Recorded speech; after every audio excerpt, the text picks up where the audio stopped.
Konan Dian. Yang Malang Lur. Oh. Tuh. Belah ku offline.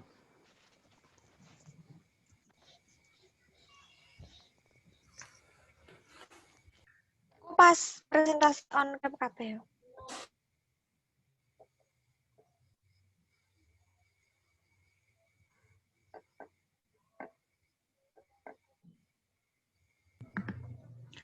Assalamualaikum warahmatullahi wabarakatuh.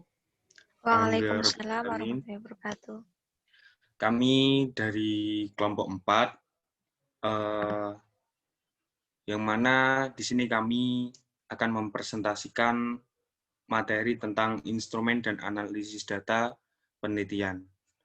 Baik, langsung saja untuk presentator materi pertama, kepada Mas Faiz, dipersilahkan. Oke, baik. Terima kasih teman-teman. Untuk materi yang pertama yang akan saya jelaskan yaitu mengenai instrumen penelitian. Untuk materi yang pertama yaitu pengertian instrumen penelitian. Instrumen penelitian adalah alat bantu yang digunakan dalam metode pengambilan data oleh peneliti untuk menganalisa hasil penelitian yang akan dilakukan pada langkah penelitian sosial selanjutnya. Jadi pada prinsipnya instrumen penelitian itu sendiri memiliki ketergantungan dengan data-data yang dibutuhkan karena itulah setiap penelitian itu memilih instrumen penelitian berbeda-beda antara satu dengan yang lainnya. Kemudian beberapa definisi menurut para ahli antara lain yaitu yang pertama menurut Natowatmojo 2010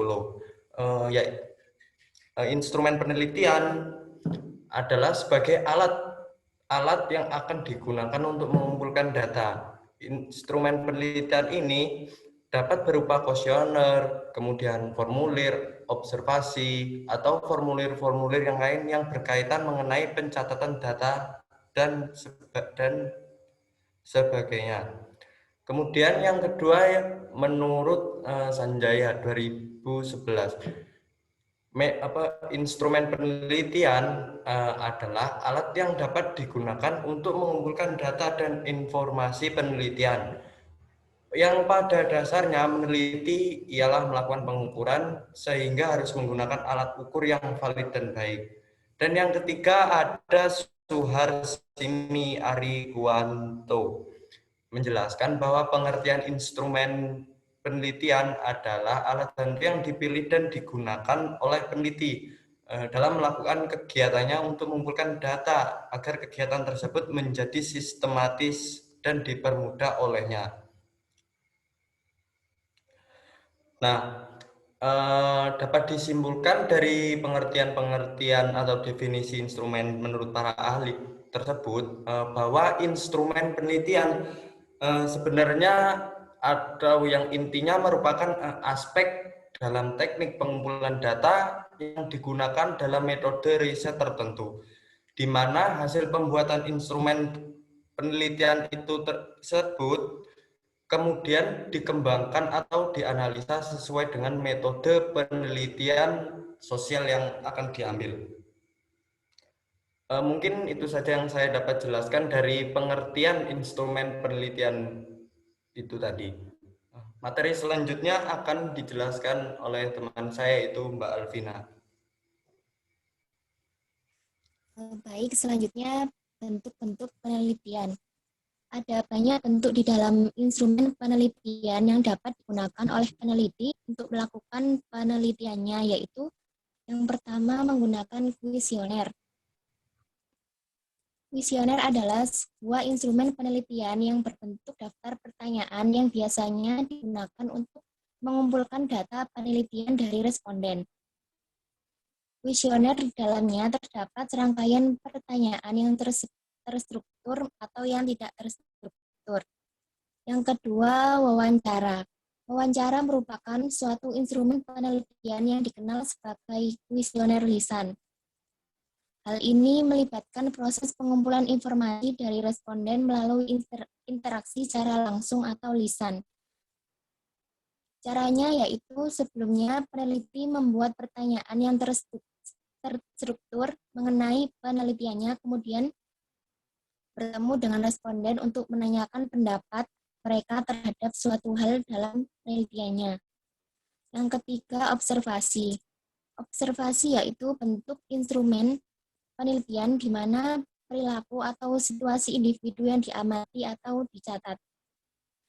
Metode observasi lebih mudah untuk dilakukan karena menuntut kerjasama yang diamati dan hasilnya dapat digunakan untuk kegiatan penelitian.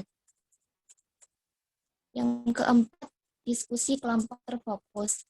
Diskusi kelompok terfokus adalah cara pengumpulan data dengan menggunakan forum diskusi dengan tema yang telah ditentukan. Tujuannya untuk mendapatkan informasi sebanyak-banyaknya mengenai tema yang menjadi fokus penelitian. Diskusi ini terbagi menjadi 3 tahap, yaitu pendahuluan, pelaksanaan kegiatan, dan penutup diskusi. Yang terakhir yaitu eksperimen.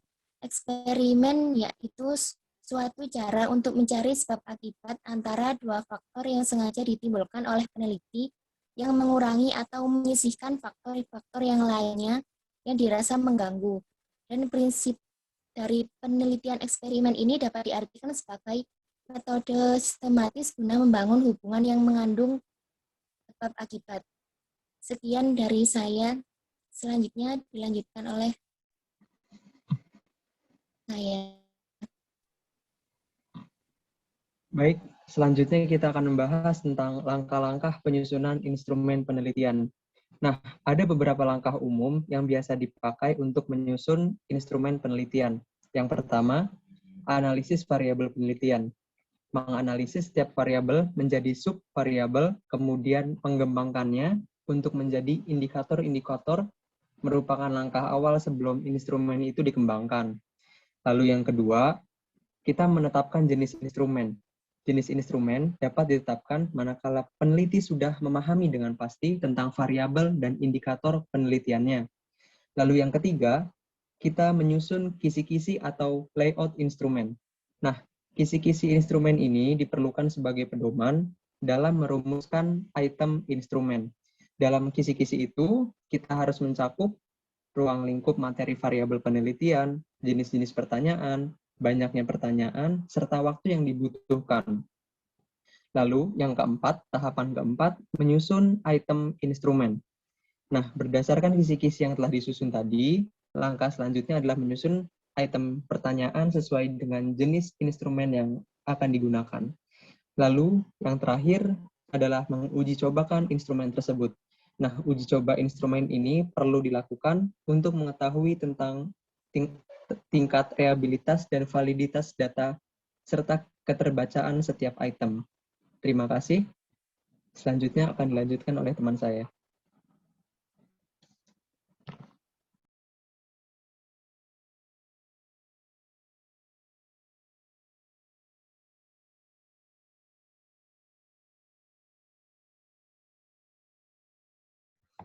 Baiklah, saya akan melanjutkan mengenai validaritas instrumen.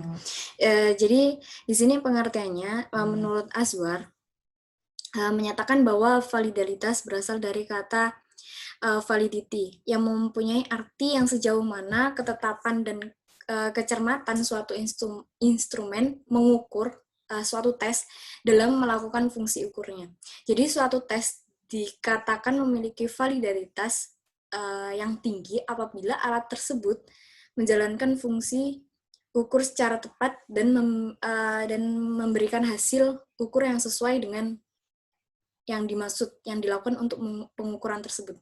Jadi artinya hasil dari ukur dari pengukuran tersebut merupakan besaran yang mencerminkan secara tepat fakta atau keadaan sesungguhnya dari apa yang diukur gitu. Tapi kalau menurut Surya Brata itu menyatakan bahwa validalitas tes pada dasarnya tuh menunjuk kepada derajat fungsi pengukurnya suatu tes atau derajat kecermatan. Kecermatan ukurnya sesuatu tes.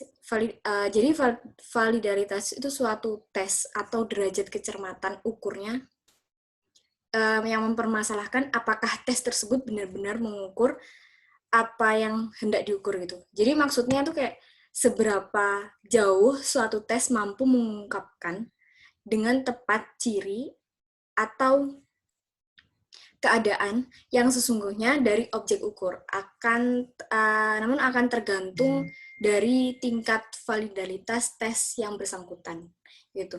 Tapi kalau misalnya kalau Sujana, menurut Sujana itu mengatakan bahwa validalitas berkenaan dengan ketepatan alat penilaian terhadap konsep yang dinilai sebagai betul-betul menilai apa yang seharusnya dinilai gitu.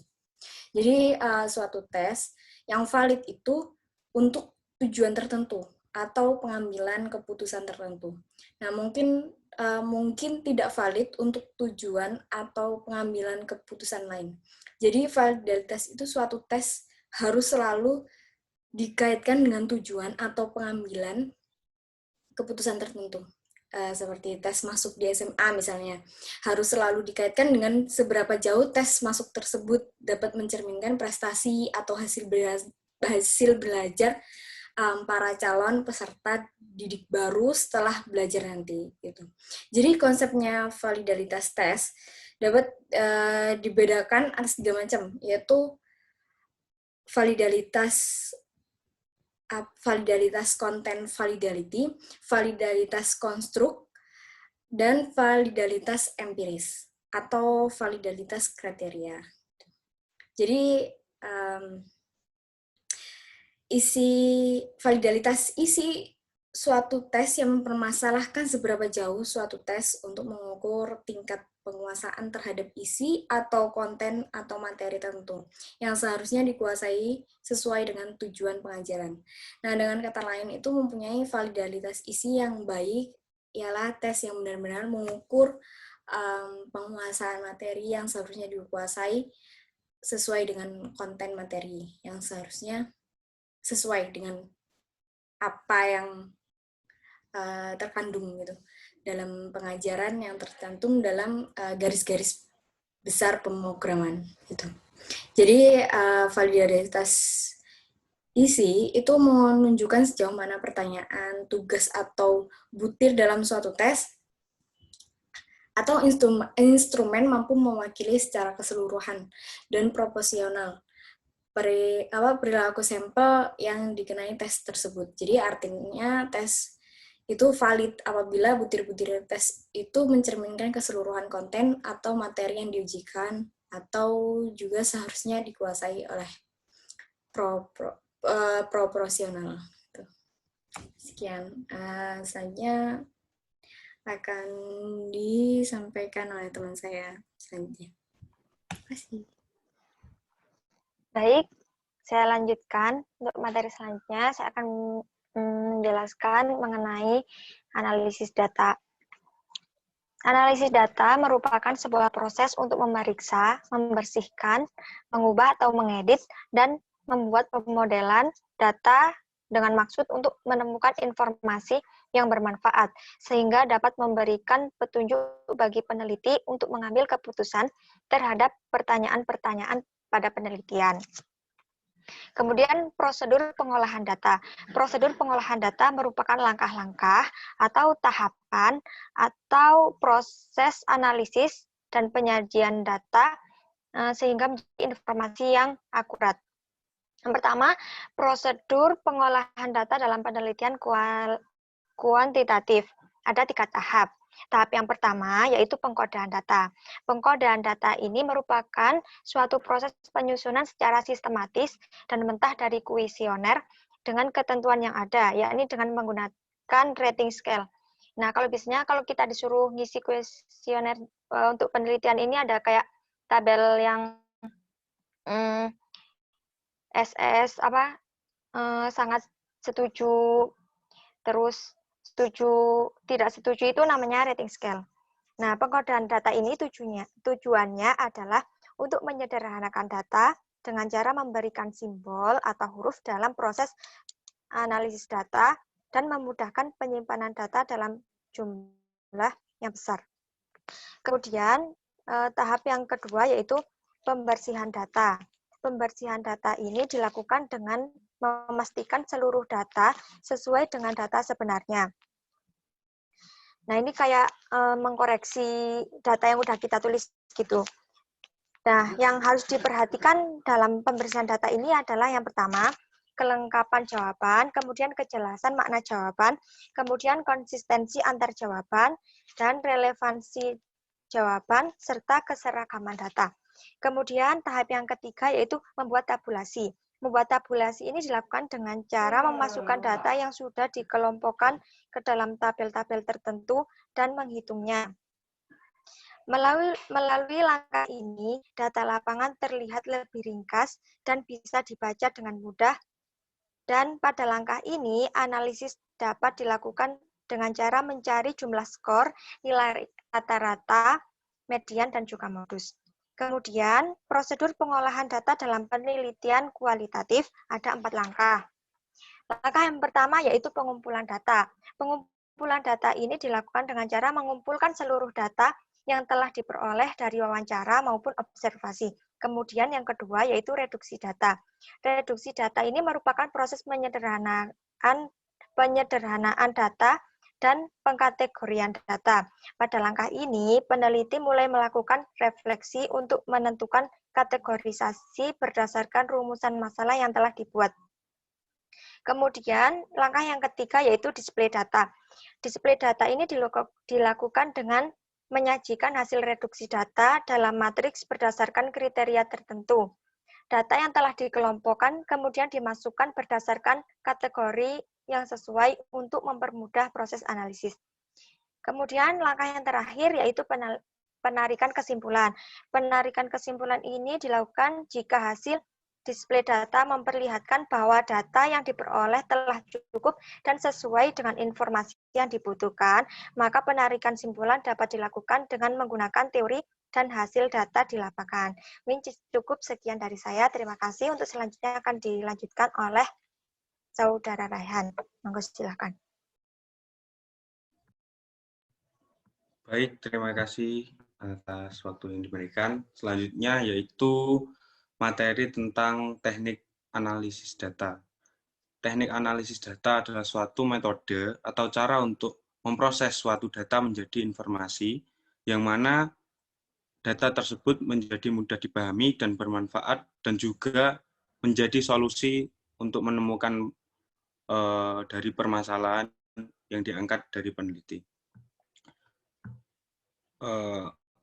Untuk jenis-jenis teknik analisis data ada 2. Yang pertama yaitu teknik analisis data kualitatif, yang mana teknik analisis ini berfokus pada informasi non-numerik dengan asas filsafat positivisme.